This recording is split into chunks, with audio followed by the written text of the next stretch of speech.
যৌগিক স্বরধ্বনি বলতে কি বোঝায় সেটা যদি একটু বলে দিই, সেটা হচ্ছে আমাদের মৌলিক স্বরধ্বনি হচ্ছে যেটাকে ভাঙলে আর কিছু পাওয়া যাবে না, আর যৌগিক স্বরধ্বনি হচ্ছে যেটাকে ভাঙলে দুটো মৌলিক স্বরধ্বনি পাওয়া যাবে, অর্থাৎ যাকে ভাঙা যায়।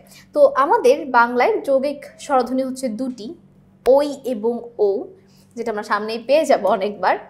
প্রথম যে প্রশ্নটা আছে সেটাই হচ্ছে বাংলা বর্ণমালায় যৌগিক স্বর জ্ঞাপক দুটো বর্ণ কি কি? ঠিক আছে, দুটি বর্ণ হচ্ছে ওই আর ও, এরাই হচ্ছে যৌগিক দুটি স্বরধ্বনি। বাংলা ভাষায় যৌগিক স্বরধ্বনির সংখ্যা কয়টি?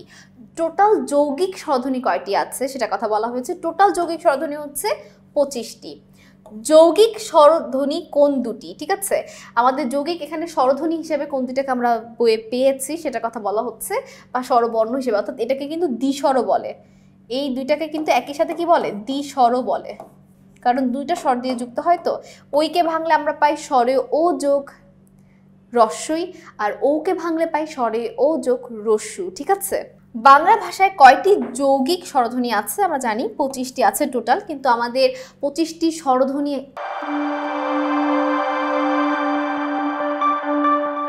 প্রয়োজন পড়ে উচ্চারণের ক্ষেত্রে, কথা বলার ক্ষেত্রে। কিন্তু যেহেতু আমরা স্বরধ্বনি লিখিত রূপ স্বরবর্ণ হিসেবে ওই এবং ওকেই পেয়েছি, তাই এটাকেই কিন্তু বেশিরভাগ ক্ষেত্রে আমাদের প্রশ্নে দেখতে পাচ্ছি যে নিচের কোন দুইটাকে কাউন্ট করা হচ্ছে। দেখো, বাকিগুলা কিন্তু লেখা সম্ভব না, কারণ তাদের তো কোনো লিখিত রূপই নেই।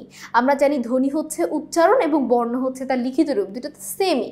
একটা হচ্ছে মুখে বলা আর একটা হচ্ছে খাতায় লেখা। তো আমি যখন পরীক্ষার প্রশ্নে খাতায় লিখতে যাব, সেক্ষেত্রে তো আমি বাকি 23টা লিখতে পারবো না, কারণ ওদের তো নিজস্ব কোনো লিখিত রূপ নেই, এদের তো কোনো বর্ণ নেই। বর্ণ আকারে শুধুমাত্র ওই এবং ও পাই। এই জন্য বেশিরভাগ যৌগিক স্বরধ্বনি, যদিও 25টি, প্রশ্নে আমাদের আসতেছে ওই এবং ও নিয়ে। ঠিক আছে, এটা নিয়ে কোনো কনফিউজ হবে না। এই পরের প্রশ্নটা আমার খুবই পছন্দের একটা প্রশ্ন। নিচের কোনটি যৌগিক স্বরধ্বনির উদাহরণ? সেটা হচ্ছে আমাদের শিউলি। শিউলি হচ্ছে আমার আম্মুর নাম, এই জন্য এই প্রশ্নটা আমার খুবই পছন্দ। ঠিক আছে।